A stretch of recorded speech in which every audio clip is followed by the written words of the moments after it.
Launching the New Ship of State, Chapter 10. America's new ship of state did not spread its sails to the most favorable breezes.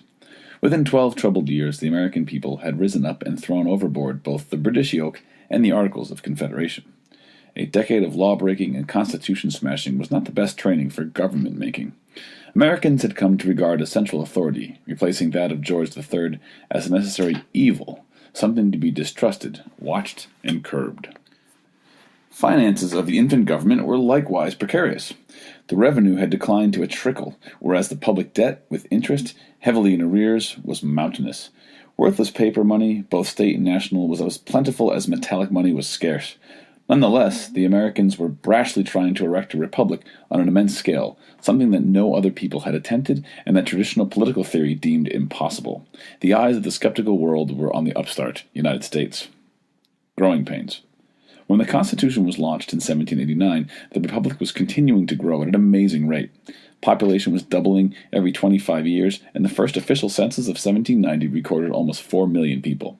Cities had blossomed proportionally. Philadelphia numbered 42,000, New York 33,000, Boston 18,000, Charleston 16,000, and Baltimore 13,000.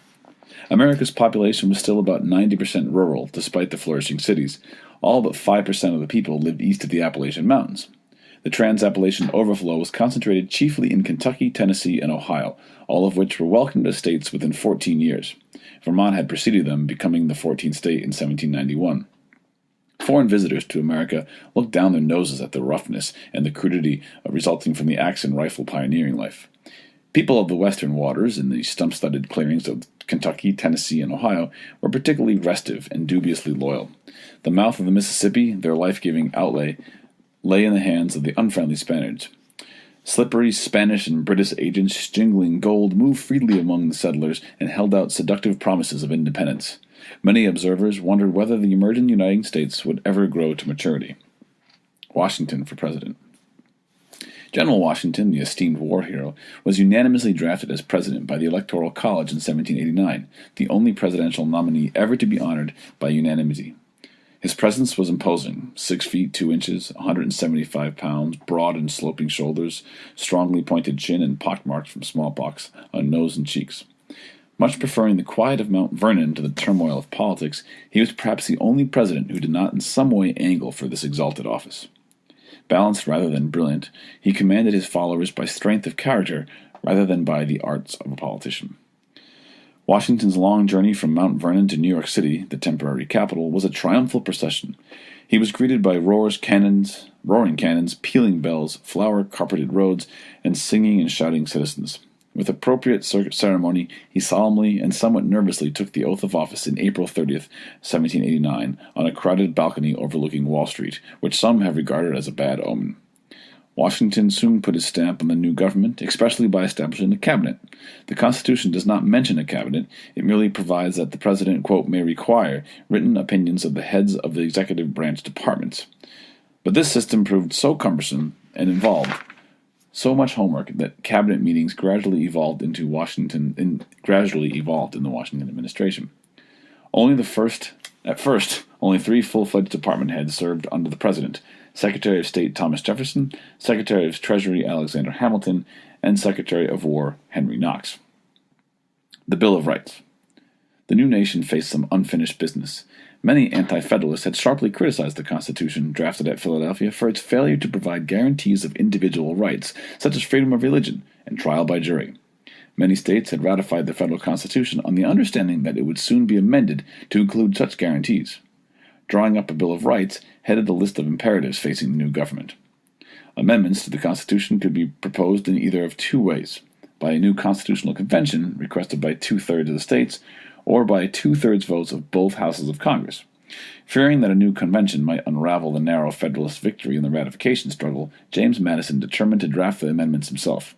He then guided them through Congress, where his intellectual and political skills were quickly making him the leading figure. Adopted by the necessary number of states in 1791, the first 10 amendments to the Constitution, popularly known as the Bill of Rights, safeguarded some of the most precious American principles. Among these are protections for freedom of religion, speech, and the press, the right to bear arms and to be tried by a jury, and the right to assemble and petition the government for redress of grievances. The Bill of Rights also prohibits cruel and unusual punishments and arbitrary government seizure of private property. To guard against the danger that enumerating such rights might lead to the conclusion that they were the only ones protected, Madison inserted the crucial Ninth Amendment. It declares that specifying certain rights, quote, shall not be construed to deny or disparage others retained by the people. In a gesture of reassurance to the states' writers, he included the equally significant Tenth Amendment, which reserves all rights not explicitly delegated or prohibited by the federal Constitution to the states, respectively, or to the people. By preserving a strong central government while specifying protections for minority and individual liberties, Madison's amendments partially swung the Federalist pendulum back into the anti-Federalist direction. The first Congress also nailed other newly sought government planks into place. It created an effective federal courts under the Judiciary Act of 1789. The act organized the Supreme Court with the Chief Justice and 5 associates, as well as federal district and circuit courts, and established the Office of Attorney General. New Yorker John Jay, Madison's collaborator on the Federalist Papers and one of the young Republic's most seasoned diplomats, became the first Chief Justice of the United States. Hamilton revives the corpse of public credit. The key figure in the new government was still smooth-faced Treasury Secretary Alexander Hamilton, a native of the British West Indies. Hamilton's genius was unquestioned, but critics claimed he loved his adopted country more than he loved his countrymen. Doubts about his character and his loyalty to the Republican experiment always swirled about his head. Hamilton regarded himself as a kind of prime minister in Washington's cabinet, and on occasion thrust his hands into the affairs of other departments, including that of his arch-rival Thomas Jefferson, who served as Secretary of State. A financial wizard, Hamilton set out immediately to correct the economic vexations that had crippled the Articles of Confederation. His plan was to shape the fiscal policy of the administration in such a way as to favor the wealthier groups. They, in turn, would gratefully lend the government monetary and political support. The new federal regime would thrive, the property classes would fatten, and prosperity would trickle down to the masses. The youthful financier's first objective was to bolster the national credit. Without public confidence in the government, Hamilton could not secure the funds which was to float his risky schemes. He therefore boldly urged Congress to, quote, fund the entire national debt, quote, at par, and to assume completely the debts incurred by the states during the recent war. Funding at par meant that the federal government would pay off its debts at face value, plus accumulated interest, and then a then enormous sum of more than $54 million. So many people believed the infant treasury incapable of meeting those obligations that government bonds had depreciated to 10 or 15 cents on the dollars. Yet speculators held fistfuls of them, and when Congress passed Hamilton's measure in 1790, they grabbed for more. Some of them galloped into rural areas ahead of the news, spying for a song the depreciated paper holdings of farmers, war veterans, and widows. Hamilton was willing, even eager, to have the new government shoulder additional obligations. While pushing for the funding scheme, he urged Congress to assume the debts of the states, totaling some $21.5 million. The Secretary made a convincing case for assumption. The state debts could be regarded as a proper national obligation, for they had been incurred in the War for Independence. But foremost in Hamilton's thinking was the belief that assumption would chain the states more tightly to the federal chariot. Thus, the Secretary's maneuver would shift the attachment of wealthier creditors from the states to the federal government. The support of the rich for the national administration was a crucial link in Hamilton's political strategy of strengthening the central government. States burdened with heavy debts, like Massachusetts, were delighted by Hamilton's proposal. States with small debts, like Virginia, were less charmed. The stage was set for some old-fashioned horse trading. Virginia did not want the state debts assumed, but it did want the forthcoming federal district, now the District of Columbia, to be located on the Potomac River. It would thus gain in commerce and prestige. Hamilton persuaded a reluctant Jefferson, who had recently come home from France, to line up enough votes in Congress for assumption of debts. In return, Virginia would have the federal district on the Potomac. The bargain was carried through in 1790. Custom duties and excise taxes. The new ship of state thus sailed dangerously overloaded. The national debt had swelled to $75 million, owing to Hamilton's insistence on honoring the outstanding federal and state obligations alike. Anyone less determined to establish such a healthy public credit could have sidestepped $13 million in back interest and could have avoided the state debts entirely. But Hamilton, father of the national debt, was not greatly worried. His objectives were as much political as economic. He believed that within limits, a national debt was a national blessing, a kind of union adhesive. The more creditors to whom the government owed money, the more people there would be with a personal stake in the success of his ambitious enterprise. His unique contribution was to make a debt, ordinarily a liability, an asset for vitalizing the financial system as well as the government itself. Where was the money to come from to pay the interest on this huge debt and to run the government? Hamilton's first answer was customs duties, derived from a tariff. Tariff revenues, in turn, depended on a vigorous foreign trade, another crucial link in Hamilton's overall economic strategy for the new republic. The first tariff law, imposing a low tariff of about 8% on the value of dutiable goods imports, was speedily passed by the first Congress in 1789, even before Hamilton was sworn in. Revenue was by far the main goal, but the measure was also designed to erect a low protective wall around infant industries, which bawled noisily for more shelter than they received. Hamilton had the vision to see that the Industrial Revolution would soon reach America, and he argued strongly in favor of more protection for the well-to-do manufacturing groups, another vital element in his economic program. But Congress was still dominated by agricultural and commercial interests, and it voted only 2 slight increases in the tariff during Washington's presidency. Hamilton, with characteristic vigor, sought additional internal revenue, and in 1791 secured from Congress an excise tax on a few domestic items, notably whiskey. The new levy of 7 cents a gallon was borne chiefly by the distillers who lived in the back country, where the wretched roads forced the farmer to reduce and liquefy bulky bushels of grain to horseback proportions. Whiskey flowed so freely on the frontier in the form of distilled liquor that it was often used for money. Hamilton battles Jefferson for the bank. As the capstone of his financial system, Hamilton proposed a Bank of the United States. An enthusiastic admirer of most things English, he took as his model of the Bank of England. Specifically, he proposed a powerful private institution of which the government would be the major stockholder and in which the federal treasury would deposit its surplus monies. The central government not only would have the convenient strongbox, but federal funds would stimulate business by remaining in circulation. The bank would also print urgently needed paper money and thus provide a sound and stable national currency, badly needed since the days when the continental dollar was, quote, not worth a continental. The proposed bank would indeed be useful, but was it constitutional? Jefferson, whose written opinion on the question of Washington requested, argued vehemently against the bank. There was, he insisted, no specific authorization in the Constitution for such a financial octopus. He was convinced that all powers not specifically granted to the central government were reserved to the states, as provided in the about-to-be-ratified Bill of Rights, or Amendment 10. He therefore concluded that the states, not Congress, had the power to charter banks. Believing that the Constitution would be interpreted, quote, literally or strictly, Jefferson and his states' rights disciples zealously embraced the theory of strict construction. Hamilton also, at Washington's request, prepared a brilliantly reasoned reply to Jefferson's arguments. Hamilton, in general, believed that what the Constitution did not forbid, it permitted. Jefferson, in contrast, generally believed that what it did not permit, it forbade. Hamilton boldly invoked the clause of the Constitution that stipulates that Congress may pass any laws, quote, necessary and proper to carry out the powers vested in the various government agencies. The government was explicitly empowered to collect taxes and regulate trade. In carrying out these basic functions, Hamilton argued a national bank would not only be proper, but necessary. By inference or implication, that is, by virtue of implied powers, Congress would be fully justified in establishing a Bank of the United States. In short, Hamilton contended for a, quote, loose or broad interpretation of the Constitution. He and his Federalist followers thus evolved the theory of loose construction by invoking the elastic laws of the Constitution, a precedent for enormous federal powers. Hamilton's financial views prevailed.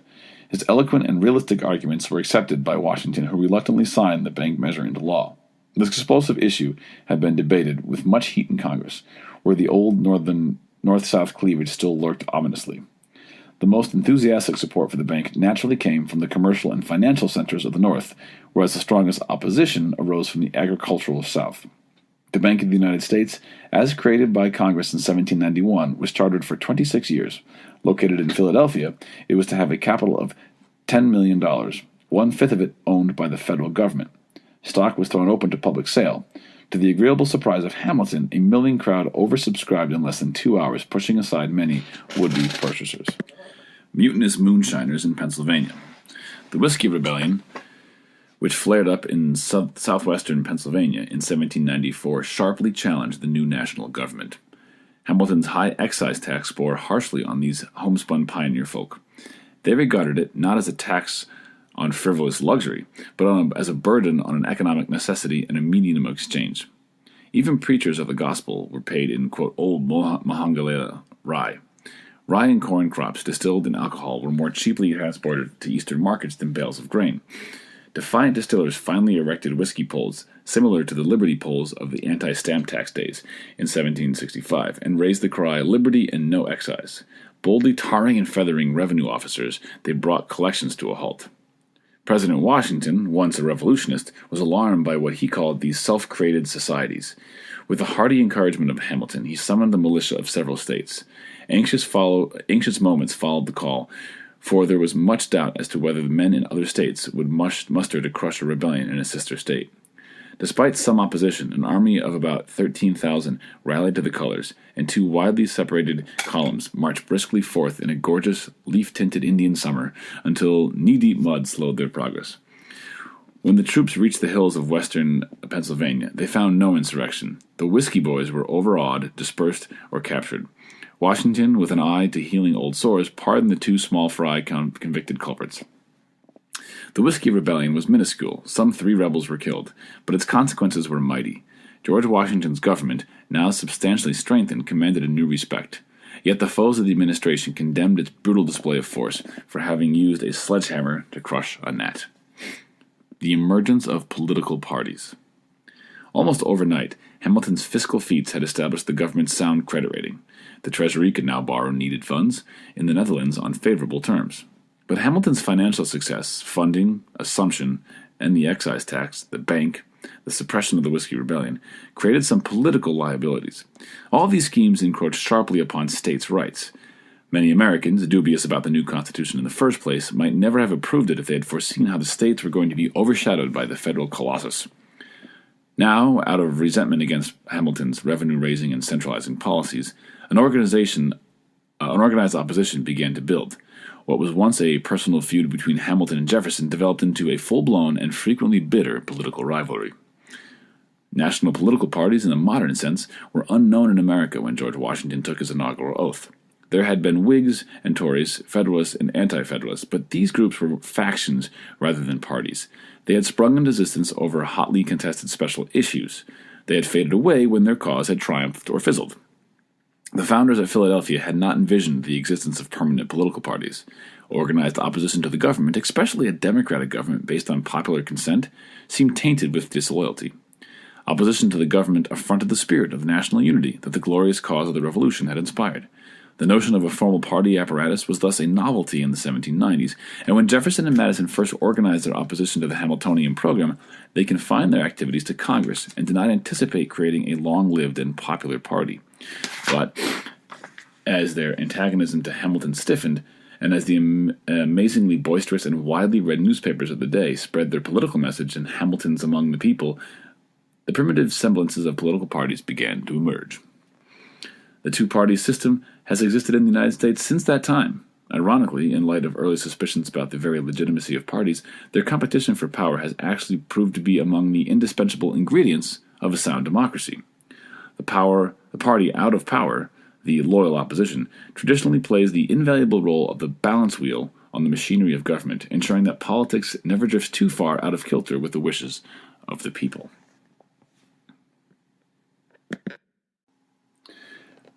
The impact of the French Revolution. When Washington's first administration ended early in 1793, Hamilton's domestic policies had already stimulated the formation of two political camps, Jeffersonian Democratic Republicans and Hamiltonian Federalists. As Washington's second term began, foreign policy issues brought the difference between them to fever pitch. Only a few weeks after Washington's inauguration in 1789, the curtain had risen on the first act of the French Revolution. 26 years were to pass before the seething continent of Europe collapsed into a peace of exhaustion. Few non-American events have left a deeper scar on American political and social life. In a sense, the French Revolution was misnamed. It was a revolution that sent tremors throughout much of the civilized world. In its early stages, the upheaval was surprisingly peaceful, involving as it did a successful attempt to impose constitutional shackles on Louis XVI. The American people, loving liberty and deploring despotism, cheered. They were flattered to think that the outburst in France was but the second chapter of their own glorious revolution, as to some extent it was.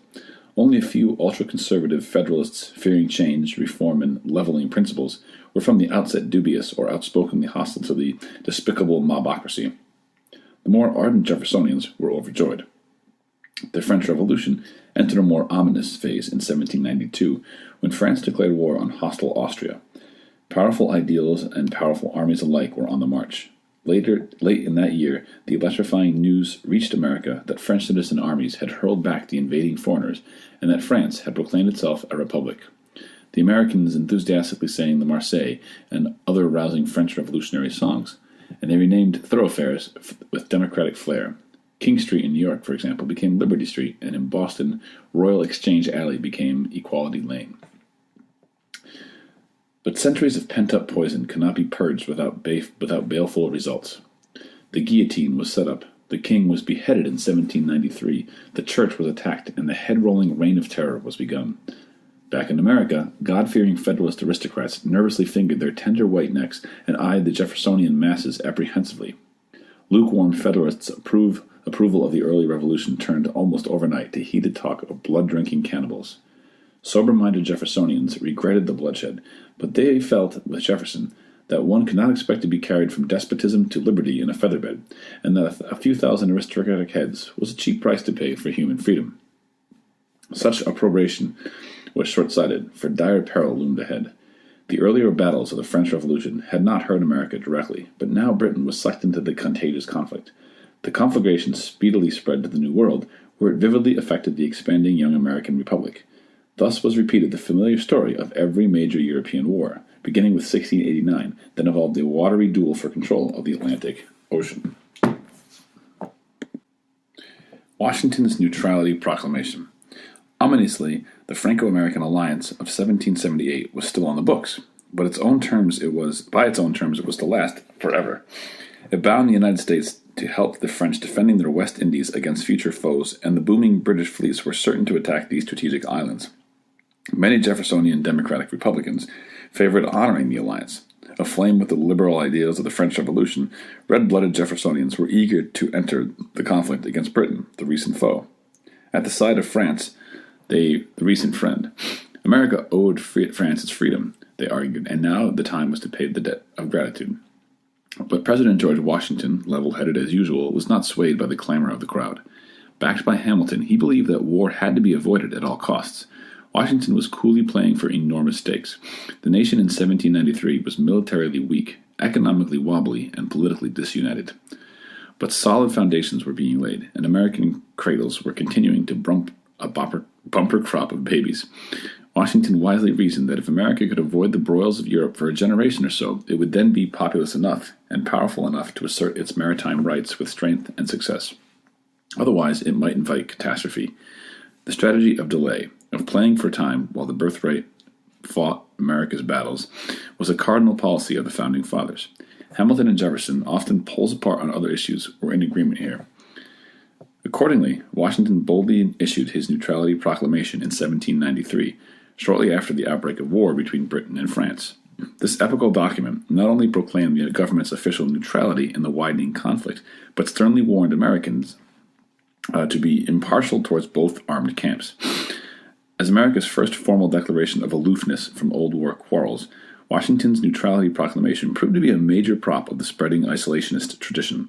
It also proved to be enormously controversial. The pro-French Jeffersonians were enraged by the Neutrality Proclamation, especially by Washington's method of announcing it unilaterally without consulting Congress. The pro-British Federalists were heartened.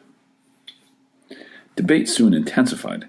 An impetuous 30-year-old representative of the French Republic, citizen Edmond Guénet, had landed at Charleston, South Carolina. With unrestrained zeal, he undertook to fit out privateers and otherwise take advantage of the existing Franco-American alliance. The giddy-headed envoy, all sail and no anchor, was soon swept away by his enthusiastic reception by the Jeffersonian Republicans. He foolishly claimed to believe that the Neutrality Proclamation did not reflect the true wishes of the American people, and he consequently embarked upon unneutral activity not authorized by the French alliance, including the recruitment of armies to invade Spanish Florida and Louisiana, as well as British Canada. Even Madison and Jefferson were soon disillusioned by his conduct. After he threatened to appeal over the head of old Washington, the sovereign voters, the president demanded Genet's withdrawal, and the Frenchman was replaced by a less impulsive emissary. Washington's Neutrality Proclamation clearly illustrates the truism that self-interest is the basic cement of alliances. In 1778, both France and America stood to gain. In 1793, only France. Technically, the Americans did not flout their obligation because France never officially called upon them to honor it. American neutrality, in fact, favored France. The French West Indies urgently needed Yankee foodstuffs. If the Americans had entered the war at France's side, the British fleets would have blockaded the American coast and cut off those essential supplies.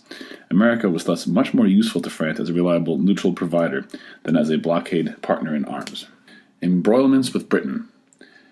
President Washington's far-vision policy of neutrality was sorely tried by the British. For 10 years, they had been retaining the chain of northern frontier posts on U.S. soil, all in defiance of the peace treaty of 1783. The London government was reluctant to abandon the lucrative fur trade in the Great Lakes region and also hoped to build up an Indian buffer state to contain the ambitious Americans. British agents openly sold firearms and fire water to the Indians of the Miami Confederacy, an alliance of 8 Indian nations who terrorized Americans invading their lands. Little Turtle, war chief of the Miamis, gave notice that the Confederacy regarded the Ohio River as the United States' northwestern and their own southeastern border. In 1790 and 1791, Little Turtle's braves defeated armies led by Generals Hosea Harmar and Arthur St. Clair, killing hundreds of soldiers and handing the United States what remains one of its worst defeats in the history of the frontier. But in 1794, when the new army under General Mad Anthony Wayne routed the Miamis at the Battle of Fallen Timbers, the British refused to shelter Indians fleeing from the battle. Abandoned when it counted by their red-coated friends, the Indians soon offered Wayne the peace pipe. In the Treaty of Greenville, signed in August 1795, the Confederacy gave up vast tracts of the Old Northwest, including most of present-day Indiana and Ohio. In exchange, the Indians received a lump sum payment of $20,000, an annual annuity of $9,000, the right to hunt the lands they had ceded, and most important, what they hoped was recognition of their sovereign status. Although the treaty codified an unequal relationship, the Indians felt that it put some limits on the ability of the United States to decide the fate of Indian peoples. On the sea frontier, the British were eager to starve out the French West Indies and naturally expected the United States to defend them under the Franco-American alliance. Hard-boiled commanders of the Royal Navy, ignoring America's rights as a neutral, struck savagely. They seized about 300 American merchant ships in the West Indies, impressed scores of seamen into service on British vessels, and threw hundreds of others into foul dungeons.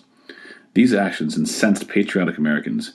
A mighty outcry arose, chiefly from Jeffersonians, that America should once again fight George III in defense of its liberties. At the very least, it should cut off all supplies to its oppressor through a nationwide embargo. But the Federalists stoutly resisted all demands for drastic action. Hamilton's high hopes for economic development depended on trade with Britain. War with the world's mightiest commercial empire would pierce the heart of Hamiltonian's financial system. Jay's Treaty and Washington's Farewell. President Washington, in the last desperate gamble to avert war, decided to send Chief Justice John Day to London in 1794. The Jeffersonians were acutely unhappy over the choice, partly because they feared that so notorious a Federalist and Anglophile would sell out his country. Arriving in London, Jay gave the Jeffersonians further cause for alarm when at the presentation ceremony he routinely kissed the Queen's hand. Unhappily, Jay entered the negotiations with weak cards, which were further sabotaged by Hamilton. The latter, fearful of war with Britain, secretly supplied the British with the details of Americans' bargaining strategy. Not surprisingly, Jay won few concessions. The British did promise to evacuate the chain of posts on U.S. soil, a pledge that inspired little confidence since it had been made before in Paris to the same John Jay in 1783. In addition, Britain consented to pay damages for the recent seizure of American ships, but the British stopped short of pledging anything about future maritime seizures and impressments or about supplying arms to Indians, and they forced Jay to give up ground by binding the U.S. to pay the debt still owed to British merchants on pre-revolutionary accounts. Jay's unpopular pact, more than any other issue, vitalized the newborn Democratic Republican Party of Thomas Jefferson. When the Jeffersonians learned of Jay's concessions, their rage was fearful to behold. The treaty seemed like an abject surrender to Britain, as well as a betrayal of the Jeffersonian South. Southern planters would have to pay the major share of the pre-revolutionary debts, while rich Federalist shippers were collecting damages for recent British seizures. Jeffersonian mobs hanged, burned, and guillotined in effigy the damned arch-traitor Sir John Jay. Even George Washington's huge popularity was compromised by the controversy over the treaty. Jay's treaty had other unforeseen consequences. Fearing that the treaty foreshadowed an Anglo-American alliance, Spain moved hastily to strike a deal with the United States. Pinckney's Treaty of 1795 with Spain granted the Americans virtually everything they demanded, including free navigation of the Mississippi and a large disputed territory north of Florida. Exhausted after the diplomatic and partisan battles of his second term, President Washington decided to retire. His choice contributed powerfully to establishing a two-term tradition for American presidents. In his farewell address to the nation in 1796, never delivered orally but printed in the newspapers, Washington strongly advised the avoidance of permanent alliances like the still vexatious Franco-American Treaty of 1778. Contrary to general misunderstanding, Washington did not oppose all alliance but favored only temporary alliances for extraordinary emergencies. This was admirable advice for a weak and divided nation in 1796. But what is sound counsel for a young stripling may not apply later to a mature and muscular giant. Washington's contribution as president were enormous, even though the sparkling Hamilton at times seemed to outshine him. The central government, its fiscal feet now under it, was solidly established. The West was expanding. The merchant marine was plowing the seas. Above all, Washington had kept the nation out of both overseas entanglements and foreign wars. The experimental stage had passed, and the presidential chair could now be turned over to a less impressive figure. But republics are notoriously ungrateful. When Washington left office in 1797, he was showered with brickbats of partisan abuse, quite in contrast to the bouquets that had greeted his arrival. John Adams becomes president. Who should succeed the exalted father of his country? Alexander Hamilton was best known member of the Federalist Party now that Washington had bowed out, but his financial policies, some of which had fattened the speculators, had made him so unpopular that he could not hope to be elected president. The Federalists were forced to turn to Washington's vice president, the experienced but ungracious John Adams. A rugged chip off the old Plymouth Rock, the Democratic Republican naturally rallied behind their master organizer and leader, Thomas Jefferson. Political passions ran feverishly high in the presidential campaign of 1796. The lofty presence of Washington had hitherto imposed some restraints. Now the lid was off. Cultured Federalists like Fisher Ames referred to the Jeffersonians as fire-eating salamanders, poison-sucking toads. Federalists and Democratic Republicans even drank their ale in separate taverns. The issues of the campaign, as it turned out, focused heavily on personalities. But the Jeffersonians again assailed the too forceful crushing of the Whiskey Rebellion, and above all, the negotiation of Jay's hated treaty. John Adams, with most of his support in New England, squeezed through by the narrow margin of 71 votes to 68 in the Electoral College. Jefferson, as runner-up, became vice president. One of the ablest statesmen of his day, Adams, at 62, was a stuffy figure. Sharp-featured, bald, relatively short, 5 feet 7 inches, and thick-set, his rotundity, they called him, he impressed observers as a man of stern principles who did his duty with stubborn devotion. Although learned and upright, he was a tactless and prickly intellectual aristocrat, with no appeal to the masses, and with no desire to cultivate any. Many citizens regarded him with respectful irritation. The crusty New Englander suffered from other handicaps. He had stepped into Washington's shoes, which no successor could hope to fill. In addition, Adams was hated by Hamilton, who had resigned from the Treasury in 1795 and who now headed the war faction of the Federalist Party, known as the High Federalist. The famed financier even secretly plotted with certain members of the cabinet against the president, who had conspiracy rather than a cabinet on his hands. Adams regarded Hamilton as the most ruthless, impatient, artful, indefatigable, and unprincipled intriguer in the United States, if not in the world. Most ominous of all, Adams inherited a violent quarrel with France, a quarrel whose gunpowder lacked only a spark. Unofficial fighting with France. The French were infuriated by Jay's treaty. They condemned it as the initial step towards an alliance with Britain, their perpetual foe. They further assailed the pact as a flagrant violation of the Franco-American Treaty of 1778. French warships, in retaliation, began to seize defenseless American merchant vessels, altogether about 300 by mid-1797. Adding insult to outrage, the Paris regime haughtily refused to receive America's newly appointed envoy and even threatened him with arrest. President Adams kept his head temporarily, even though the nation was mightily aroused. True to Washington's policy of steering clear of war at all costs, he tried again to reach an agreement with the French and appointed a diplomatic commission of 3 men, including John Marshall, the future Chief Justice. Adams's envoys, reaching Paris in 1797, hoped to meet Talleyrand, the crafty French foreign minister. They were secretly approached by 3 go-betweens, later referred to as X, Y, and Z in the published dispatches. The French spokesman, among other concessions, demanded an unneutral loan of 32 million florins, plus what amounted to a bribe of $250,000 for the privilege of merely talking with Talleyrand. These terms were intolerable. The American trio knew that bribes were standard diplomatic devices in Europe, but they gagged at paying $250,000 for mere talk without any assurances of a settlement. Negotiations quickly broke down, and John Marshall, on reaching New York in 1798, was hailed as a conquering hero for his steadfastness. War hysteria swept through the United States, catching up even President Adams. The slogan of the hour became, "Millions for defense, but not 1 cent for tribute." The Federalists were delighted at this unexpected turn of affairs, whereas all except the most rabid Jeffersonians hung their heads in shame over the misbehavior of their French friends. War preparations in the United States were pushed along at a feverish pace, despite considerable Jeffersonian opposition in Congress. The Navy Department was created. The 3-ship Navy was expanded. The United States Marine Corps was established. A new army of 10,000 men was authorized, but was never fully raised. Bloodshed was confined to the sea, and principally to the West Indies. In 2.5 years of undeclared hostilities, 1798 to 1800, American privateers and men of war on the new navies captured over 80 armed vessels flying the French colors, though several hundred Yankee merchant ships were lost to the enemy. Only a slight push, it seemed, might plunge both nations into full-dress war.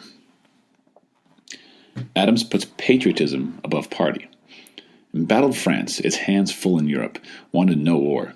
An outwitted Talleyrand realized that to fight the United States would merely add one more foe to his enemy roster. The British, who were lending the Americans cannon and other war supplies, were actually driven closer to their wayward cousins than they were to be again for many years. Talleyrand therefore let it be known, through roundabout channels, that if Americans would send a new minister, he would receive with proper respect. This French furor brought to Adams a degree of personal acclaim that he had never known before, and was never to know again. He doubtless perceived that a full-fledged war, crowned by the conquest of the Floridas and Louisiana, would bring new plaudits to the Federalist Party, and perhaps a second term to himself. But the heady wine of popularity did not sway his final judgment. He, like other founding fathers, realized full well that war must be avoided while the country was relatively weak. Adams unexpectedly exploded a bombshell when, early in 1799, he submitted to the Senate the name of a new minister to France. Hamilton, in his war-hawk fashion, were enraged. But public opinion, Jeffersonian and reasonable Federalist alike, was favorable to one last try for peace. America's envoys, now 3, found the political skies brightening when they reached Paris early in 1800. The ambitious little corporal, the Corsican Napoleon Bonaparte, had recently seized dictatorial power. He was eager to free his hands of the American squabble so that he might continue to redraw the map of Europe, and perhaps create a new world empire in Louisiana. The afflictions and ambitions of the Old World were again working to America's advantage. After a great deal of haggling, a memorable treaty known as the Convention of 1800 was signed in Paris. France agreed to annul the 22-year-old marriage of inconvenience, but as a kind of alimony, the United States agreed to pay the damaged claims of American shippers. So ended the nation's only peacetime military alliance for a century and a half. Its troubled history does much to explain the traditional antipathy of the American people to foreign entanglements. John Adams's flinty to the end deserves immense credit for his belated push for peace, even though he was moved in part by jealousy of Hamilton. Adams not only avoided the hazards of war, but also unwittingly soothed the path for the peaceful purchase of Louisiana 3 years later. He should indeed rank high among the forgotten purchases of this vast domain. If America had drifted into full-blown war with France in 1800, Napoleon would not have sold Louisiana to Jefferson on any terms in 1803. President Adams, the bubble of his popularity pricked by peace, was aware of his single contribution to the nation. He later suggested as the epitaph to his tombstone, not used, "Here lies John Adams, who took upon himself the responsibility of peace with France in the year 1800. The Federalist Witchhunt.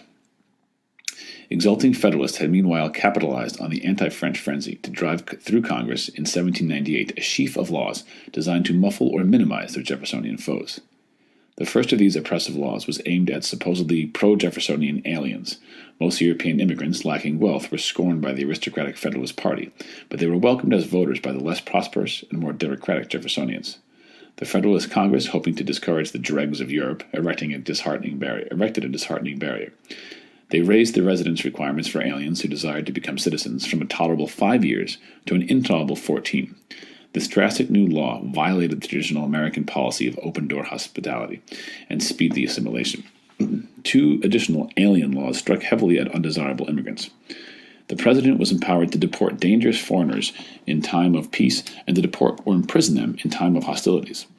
Though defensible as a war measure and an unofficially declared war with France seemed imminent, this was an arbitrary grant of executive power contrary to the American tradition and to the spirit of the Constitution, even though the stringent alien laws were never enforced.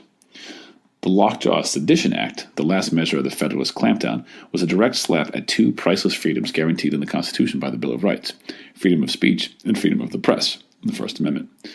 This law provided that anyone who impeded the policies of the government or falsely defamed its officials, including the president, would be liable to a heavy fine and imprisonment. Severe though the measure was, the Federalists believed that it was justified. The verbal violence of the day was unrestrained, and foul-penned editors, some of them exiled aliens, vilified Adams's anti-French policies in vicious terms. Many outspoken Jeffersonian editors were indicted under the Sedition Act, and 10 were brought to trial. All of them were convicted, often by packed juries swayed by prejudiced Federalist judges. Some of the victims were harmless partisans who should have been spared the notoriety of martyrdom. Among them was a Congressman Matthew Lyon, the Spitting Lion, who had earlier gained fame by spitting in the face of the Federalists. He was sentenced to 4 months in jail for writing of President Adams's unbounded thirst for ridiculous pomp, foolish adulation, and selfish avarice. Another culprit was lucky to get off with a fine of $100 after he expressed the wish that the wad of a cannon fire in honor of Adams had landed in the seat of the president's breeches. The Sedition Act seemed to be in direct conflict with the Constitution, but the Supreme Court, dominated by Federalists, was of no mind to declare this Federalist law unconstitutional. The Federalists intentionally wrote the law to expire in 1801 so that it could not be used against them if they lost the next election. This attempt by the Federalists to crush free speech and silence the opposition party, high-handed as it was, undoubtedly made them many converts for the Jeffersonians. Yet the Alien and Sedition Acts, despite pained outcries from the Jeffersonians they muzzled, commanded widespread popular support. Anti-French hysteria played directly into the hands of witch-hunting conservatives. In the congressional election of 1798-99, the Federalists, riding a wave of popularity, scored the most sweeping victory of their entire history. The Virginia, Madison, and Kentucky Jefferson Resolutions. Resentful Jeffersonians naturally refused to take the Alien and Sedition Acts lying down. Jefferson himself feared that if the Federalists managed to choke free speech and free press, they would then wipe out other precious constitutional guarantees. His own fledgling political party might even be stamped out of existence. If this had happened, the country might have slid into a dangerous one-party dictatorship. Fearing prosecution for sedition, Jefferson secretly penned a series of resolutions, which the Kentucky legislature approved in 1798 and 1799. His friend and fellow Virginian, James Madison, drafted a similar but less extreme statement, which was adopted by the legislature of Virginia in 1798. Both Jefferson and Madison stressed the compact theory, a theory popular among English political philosophers in the 17th and 18th centuries. As applied to America by the Jeffersonians, this concept meant that the 13 sovereign states, in creating the federal government, had entered into a compact or contract regarding its jurisdiction. The national government was consequently the agent or creation of the states. Since water can rise no higher than its source, the individual states were the final judges of whether their agent had broken the compact by overstepping the authority originally granted. Invoking this logic, Jefferson's Kentucky Resolutions concluded that the federal regime had exceeded its constitutional powers, and that with regard to the Alien and Sedition Acts, nullification, or a refusal to accept them, was the rightful remedy. Other state legislatures, despite Jefferson's hopes, fell into line. Some of them flatly refused to endorse the Virginia and Kentucky resolutions. Others, chiefly in Federalist states, added ringing condemnations. Many Federalists argued that the people, not the states, had made the original compact, and that it was up to the Supreme Court, not the states, to nullify unconstitutional legislation passed by Congress. This practice, though not specifically authorized by the Constitution, was finally adopted by the Supreme Court of 1803. The Virginia and Kentucky resolutions were a brilliant formulation of the extreme states' rights view regarding the Union, indeed more sweeping in their implications than their authors had intended. They were later used by Southerners to support nullification and ultimately secession. Yet neither Jefferson nor Madison, as founding fathers of the Union, had any intention of breaking it up. They were groping for ways to preserve it. Their resolutions were basically campaign documents designed to crystallize opposition to the Federalist Party and to unseat the upcoming presidential election in 1800. The only real nullification that Jefferson had in view was the nullification of Federalist abuses. Federalists versus Democratic Republicans. As the presidential contest of 1800 approached, the differences between the Federalists and Democratic Republicans were sharply etched. As might be expected, most Federalists of the pre-constitutional period became Federalists in the 1790s. Largely wielded by Hamilton into an effective group by 1793, they openly advocated rule by the best people. Those who own the country, remarked Federalist John Jay, ought to govern it. With their intellectual arrogance and Tory tastes, Hamiltonians distrusted full-blown democracy as the fountain of all mischiefs and feared the swayability of the untutored common folk. Hamiltonian Federalists also advocated a strong central government with the power to crush democratic excesses like Shays' Rebellion, protect the lives and estates of the wealthy, and subordinate the sovereignty-loving states. They believed that government should support private enterprise, not interfere with it. This attitude came naturally to the merchants, manufacturers, and shippers along the Atlantic seaboard, who made up the majority of Federalist support. Farther inland, few Hamiltonians dwelled. Federalists were also pro-British in foreign policy.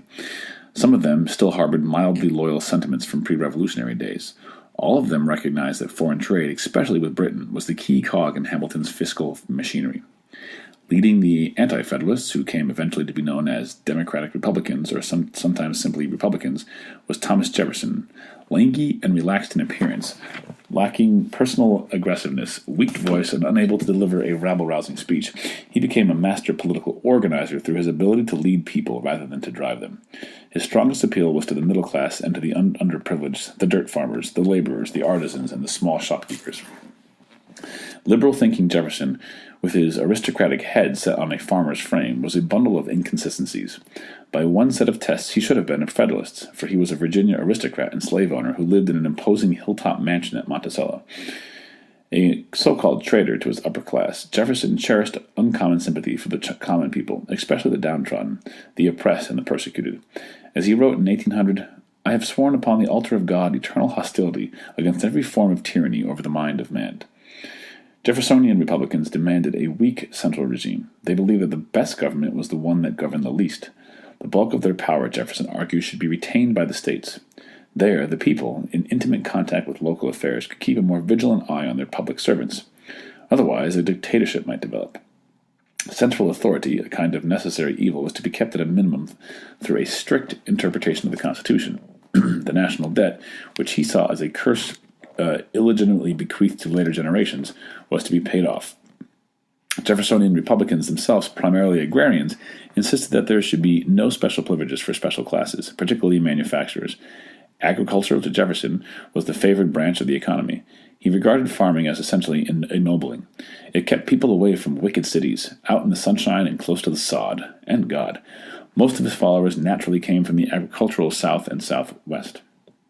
Above all, Jefferson advocated the rule of the people, but he did not propose thrusting the ballot into the hands of every adult white male. He favored government for the people, but not by all the people, only by those men who were literate enough to inform themselves and wear the mantle of American citizenship worthily. Universal education would have to precede universal suffrage. The ignorant, he argued, were incapable of self-government, but he had profound faith in the reasonableness and teachableness of the masses in their collective wisdom when taught. Landlessness among American citizens threatened popular democracy as much as literacy. In Jefferson's eyes, he feared that the propertyless dependents would be political pawns in the hands of their landowning superiors. How could the emergence of a landless class of voters be avoided? The answer, in part, was by slavery. A system of black slave labor in the South ensured that white yeoman farmers could remain independent landowners. Without slavery, poor whites would have to provide the cheap labor so necessary for the cultivation of tobacco and rice, and their low wages would preclude their own owning property. Jefferson thus tortuously reconciled slaveholding, his own included, with his more democratic impulses. Yet for his time, Jefferson's confidence that white freemen could become responsible and knowledgeable citizens was open-minded. He championed their freedom of speech, for without free speech, the misdeeds of tyranny could not be exposed. Jefferson even dared to say that given the choice of a government without newspapers and newspapers without a government, he would opt for the latter. Yet no other American leader, except perhaps Abraham Lincoln, ever suffered more foul abuse from editorial pens. Jefferson might well have prayed for freedom from the Federalist press. Jeffersonian Republicans, unlike the Federalist, quote, British bootlickers, were basically pro-French. They earnestly believed that it was to America's advantage to support the liberal ideas of the French Revolution, rather than applaud the reaction of the British Tories. So as the young republic's first full decade of nationhood came to a close, the founders' hopes seemed already imperiled. Conflicts over domestic politics and foreign policy undermined the unity of the Revolutionary era and called into question the very viability of the American experiment in democracy. As the presidential election of 1800 approached, the danger loomed that the fragile and battered American ship of state, like many others before it and after it, would founder on the rocks of controversy. The shores of history are littered with the wreckage of nascent nations torn asunder before they could grow to a stable maturity. Why should the United States expect to enjoy a happier fate?